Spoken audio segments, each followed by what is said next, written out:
दुनिया की दो सबसे बड़ी लोकतांत्रिक ताकतें मिलने जा रही हैं।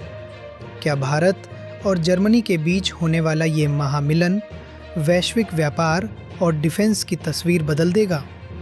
चांसलर मर्ज की इस पहली भारत यात्रा पर टिकी हैं पूरी दुनिया की नज़रें। नमस्कार, मैं हूं आपका होस्ट राजेश मिश्रा और आप सुन रहे हैं जर्मनी टुडे, जर्मन न्यूज़ इन हिंदी।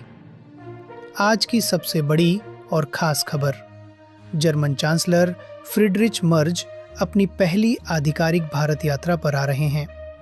ये सिर्फ एक मुलाकात नहीं, बल्कि दो पुराने दोस्तों के बीच 25 साल की रणनीतिक साझेदारी को एक नई ऊंचाई पर ले जाने का मिशन है। पहला मुख्य बिंदु, 12 और 13 जनवरी को होने वाला ये दौरा चांसलर मर्ज का भारत में पहला कदम होगा। अगली बड़ी बात, प्रधानमंत्री नरेंद्र मोदी खुद अहमदाबाद में उनका भव्य स्वागत करेंगे। नेक्स्ट अपडेट, व्यापार, निवेश, डिफेंस और क्लीन एनर्जी जैसे बड़े मुद्दों पर होगी निर्णायक बातचीत। अहम पड़ाव, चांसलर सिर्फ अहमदाबाद ही नहीं, बल्कि भारत की सिलिकॉन वैली बेंगलुरु का भी दौरा करेंगे। अगर आप जर्मनी में रह रहे भारतीय हैं या इस तरह की खबरों में दिलचस्पी रखते हैं तो हमारे साथ जुड़े रहें। चलिए अब इस खबर की पूरी गहराई में उतरते हैं। विस्तार से बात करें तो विदेश मंत्रालय ने पुष्टि कर दी है कि प्रधानमंत्री नरेंद्र मोदी के निमंत्रण पर चांसलर फ्रीडरिच मर्ज 12 जनवरी को अहमदाबाद पहुंचेंगे। गौर करने वाली बात यह है कि चांसलर पद संभालने के बाद ये उनका पहला भारत दौरा है। अहमदाबाद में दोनों नेताओं के बीच इंटर गवर्नमेंटल कंसल्टेशन के तहत हाई लेवल बैठक होगी।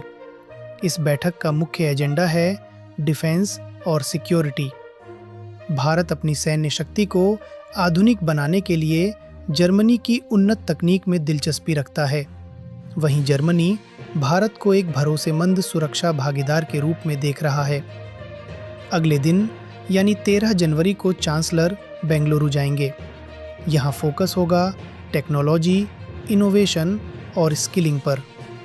आप जानते ही हैं कि जर्मनी में इस वक्त स्किल्ड वर्कर्स की भारी कमी है, इसलिए मोबिलिटी और माइग्रेशन पर भी बड़े समझौते होने की उम्मीद है, जिससे भारतीय युवाओं के लिए जर्मनी में नौकरियों के रास्ते और आसान हो सकते हैं।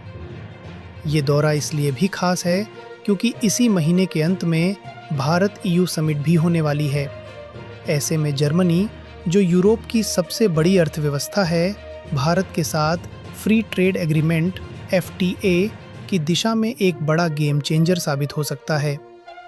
तो दोस्तों, क्या आपको लगता है कि चांसलर मर्ज की इस यात्रा से जर्मनी में रह रहे भारतीयों के लिए नए अवसर खुलेंगे? अपनी राय हमें ज़रूर बताएं। जर्मनी और भारत की हर बड़ी खबर के लिए सुनते रहिए जर्मनी टुडे, जर्मन न्यूज़ इन हिंदी। मैं था आपके साथ राजेश मिश्रा। फिर होगी मुलाकात।